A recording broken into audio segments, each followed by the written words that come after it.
This is a lot to work through, so it could be a little overwhelming. I've done an intro video on examining Kubrick. I would recommend that. I would recommend going to Doug's channel and William's channel for more videos on this. So, what is the big controversy? Because this is a lot. This is a lot. In the early 90s, there was a series of murders of three young innocent kids, and then three teenagers were arrested. One of them, Damien, is, to put it mildly, a committed Satanist. And although he has technically been found innocent, he pled guilty through an Alford plea. I'm not going to go too into that, but technically it means you plead guilty legally but maintain your innocence. So it doesn't seem there's strong evidence that Damien did the killings. However, two things can be true: that the courts and the cops are corrupt and made a mistake in his case. However, Damien is not this super innocent person. And ever since he's been released from prison, he's been very clearly trying to manufacture a biased narrative on what happened in those critical years. Saw the victims that day. Three eyewitnesses came forth and said they saw him with all three of the victims within an hour of the time they were murdered. These things plus. Now, what's interesting is in a future interview with Timcast, he says the complete opposite. He doesn't blame the parents and, in fact, says, well, I don't want to do a witch hunt. I'm not going to get into naming names.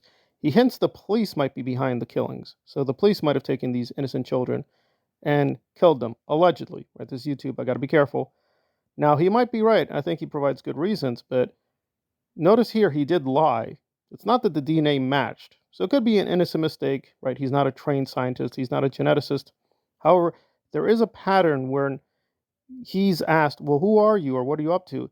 He keeps talking about spirituality, infinite energy, and hides that he is, in fact, a Satanist. And William found hard evidence that, yes, he put satanic tattoos, he does satanic rituals, so on and so forth. And sometimes he's been caught lying. And if you look at his tattoos and the symbols, these very clearly hint at Satanism. And more particularly, they may be hinting at the Process Church. What is the Process Church? Well, the Process was essentially this radical offshoot of Scientology. Two auditors who left Scientology created the Process Church, and their theology is crazy. They're basically combining Jehovah, Jesus, Lucifer, and Satan and mixing it all in one pot. And it will shock people. But yes, Lily, an anti Scientologist who left the church, she endorses one of their charities. The charity she endorses is the Process Church. They've done a good job of hiding themselves and rebranding themselves, but they still could be up to their old satanic ways. What is behind all this? Well, William assumes that it's a kind of global occult movement. What the hell? When I was listening to your videos and trying to take this apart, I just don't get it. What's going on? What's it actually about? It's the furthering the occult agenda. That's really what it's about. Wow. Yeah. Very Echols has impressed a lot of these people in the occult world, I think, and knows a lot of people. There's overlaps with this case and the Order of Nine Angles, because Echols, one of his favorite guys is this guy Ford, who was the outer head of the Order of Nine Angles. So these guys are networked in ways that the public doesn't fully understand. Again, I want to push back on Doug and William slightly. I don't know if Damien is guilty of those three children being killed. However, he and Doug have provided alarming evidence that these things are tied together. Crowley, who Damien acknowledges as an intellectual source, was also behind Scientology. Hubbard was into Crowley.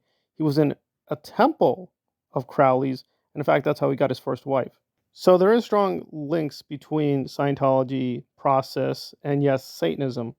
Let me conclude by providing a few links that seem incredible, but they are true. For instance, John, who is not on the Aftermath board, he's friends with Jolly West and Loftus and some other so-called experts, including Offsheet. And Offsheet testified in the West Memphis Three case to try to get Damien off. And these people have very ugly, tricky records. Jolly West had a long relationship with the CIA. He's behind their mind control programs, and he is guilty of harming and torturing humans and animals. This is not disputable. Records have been declassified. So he had a very long relationship with the CIA. And now one of his friends, because John acknowledges that Jolly West was his friend, is now sitting on the Aftermath board. And Lily, who helped the Aftermath board be created, is endorsing the Process Church. So it could just be these people are being manipulated by these very scary people like Damien, like P. Orridge, who acknowledges that he is pro-process. It could just be they're manipulating these Hollywood people like Dave Navarro, or it could be something more sinister, that there is a concerted kind of conspiracy between Scientology and the process to hurt people and then silence them.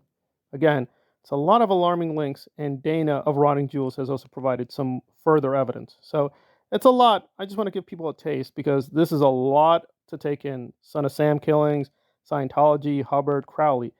But there are links, so I do think William and Doug have established that. However, it's a lot of material, so we have to proceed carefully. But yes, it seems very crazy that the CIA is linked to Satanist killings, and that's killed Offsheet, linked to the CIA again, linked to the Aftermath Foundation.